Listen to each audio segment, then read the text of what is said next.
Mes collègues viennent parler du programme PAUSE, la manière dont il a été conçu, et vous avez entendu le mot de cofinancement. Qu'est-ce que ça veut dire? Ça veut dire que l'État a mis de l'argent, beaucoup, mais ça veut dire aussi que les universités, les établissements se sont mobilisés et, pour grande partie, au départ du programme, finançaient 40% d'un salaire chargé d'un collègue invité en France. Ça veut dire qu'ici, dès le départ, ce programme n'aurait jamais existé sans l'enthousiasme, l'implication des établissements, mais aussi des collègues dans les établissements. Parce que souvent, une demande vient d'un chercheur, qu'il soit en Syrie, en Turquie, au Burundi ou au Venezuela. Il y a un contact scientifique qui s'établit et c'est une invitation dans une université à enseigner et à financer cet accueil. Donc ici, le grand pari de ce programme, c'est la mobilisation de la communauté scientifique française. C'est un pari réussi. Mais l'énigme au départ, c'était finalement pourquoi créer un programme alors que les chercheurs ne veulent pas venir en France? Et là, on avait des collègues archéologues qui avaient été mobilisés, ça a été rappelé par la ministre, sur la situation en Turquie, en Syrie et également par Alain.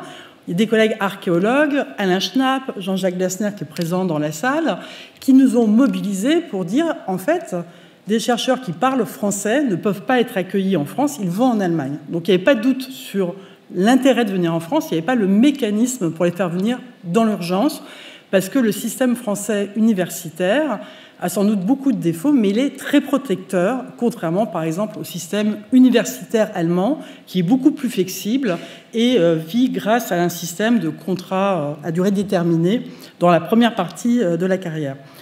Ensuite, combien de chercheurs et combien d'établissements étaient prêts à payer des salaires chargés? C'est-à-dire que ça peut aller entre 30 000 et 120 000 euros à dégager très rapidement. Donc, on a parlé de la Fondation au mois de janvier. En moins de 15 jours, parce qu'il fallait répondre à l'urgence, et Laura était déjà à la manette, un premier appel a été lancé. Et on ne savait pas combien d'établissements allaient répondre. Il y a eu 50 dossiers de propositions d'accueil en 15 jours. Il faut savoir que pour monter un dossier pour PAUSE, il y a 15 documents, l'engagement du chef de l'établissement, il faut passer devant des UFR, des conseils, enfin, c'est un engagement énorme de la part aussi des collègues dans l'administration qui ne sont pas du tout formés pour ces questions. Donc ici, on a été étonnés du succès du programme et de la demande à venir en France. Aujourd'hui, c'est 75 établissements qui sont engagés dans le programme, partout en France. Et d'ailleurs, je vois dans la salle des collègues, vice-présidents de l'Université de Lille, de Paris 8, de Paris 1, de bien d'autres établissements en France. Ils ont répondu présent, comme ils ont répondu présent aussi pour les étudiants réfugiés. Il y a eu le réseau MENS, Migrants dans l'enseignement supérieur, qui s'est créé aussi à ce moment-là. Ils sont en train de créer des diplômes, des DU pour les étudiants réfugiés, et plusieurs acteurs se sont engagés. Donc c'est un effort de solidarité partout sur le territoire, même dans les plus petites universités. Et là, on a eu des associations comme le Rhizome qui nous ont aidés à construire ce programme. Bonsoir Jules Roussel du Rhizome qui a aidé à faire ça. Donc les étudiants ont été moteurs. Le CNUS également dans les accueils, dans les résidences universitaires, mais je pense aussi à l'AUF et au beau programme EMS fait par Annick Suser-Weiner qui permet justement des bourses pour les étudiants réfugiés. Donc ici, l'énigme est un pari réussi, mais c'est une richesse aussi qu'apportent ces collègues dans nos établissements. Une richesse parce qu'ils apportent d'autres façons, d'autres savoirs, d'autres façons de penser le monde universitaire. Donc on est heureux de les accueillir tous dans nos campus. Le contexte a été rappelé. Il y a eu une initiative en Allemagne qui est la Philippe Schwartz Initiative. Et ici, il y a eu des fondations qui se sont réunies pour faire un board d'accueil avec l'aide des affaires étrangères. Ici, avec des différences sur le type d'accueil. Ce sont des bourses et pas des salaires. Donc en France, il y a une protection également dans les établissements, mais c'est plus lourd pour les établissements aussi. Et on accueille dès le doctorat les plus jeunes. C'est une grande différence avec les programmes notamment américains.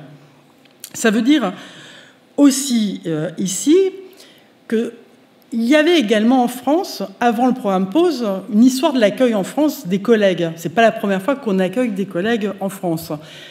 Dominique Vidal l'a rappelé, il y avait un accueil à Nice et dans d'autres villes en France, connues à cette période. Mais bien avant, il y a eu l'Amérique latine, l'Asie du Sud-Est, la Grèce. Et c'est quelque chose qu'on ne rend pas assez visible dans nos accueils. Mais cette tradition d'accueil, il faut encore rêver, il faut aller plus loin. Parce que souvent, on fait des contrats de recherche pour nos collègues qui arrivent parfois dans des conditions extrêmement difficiles.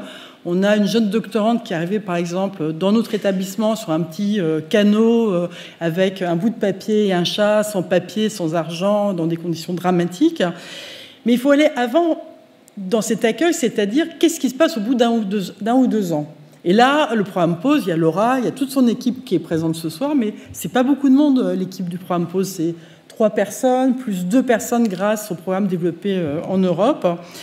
Et donc, comment on les intègre? Et là, il faut rêver, c'est-à-dire il faut penser aux universités en exil, comment on peut créer des chaires de sortie de programme, d'accompagner des programmes de recherche, et surtout continuer à transmettre ce savoir que nos collègues n'arrivent plus à transmettre aux étudiants qui sont restés dans le pays ou qui sont en France. Donc je sais qu'on est plusieurs à rêver à cette initiative dans la salle. Bien entendu, les partenaires habituels, Laura, Liora, Alain, le Collège de France et Paris 1, Paris 8 et le réseau MENS, l'école des hautes études, évidemment, réfléchit à ça, mais il faut qu'on y pense partout, sur toutes les formes de territoire, parce que souvent nos collègues ne sont pas visibles, c'est-à-dire qu'ils arrivent, ils ont certains salaires, mais c'est notre rôle de faire l'accueil, de les intégrer et profiter aussi de leur présence. Ils nous apportent tant, Vous les entendrez parler après Laura.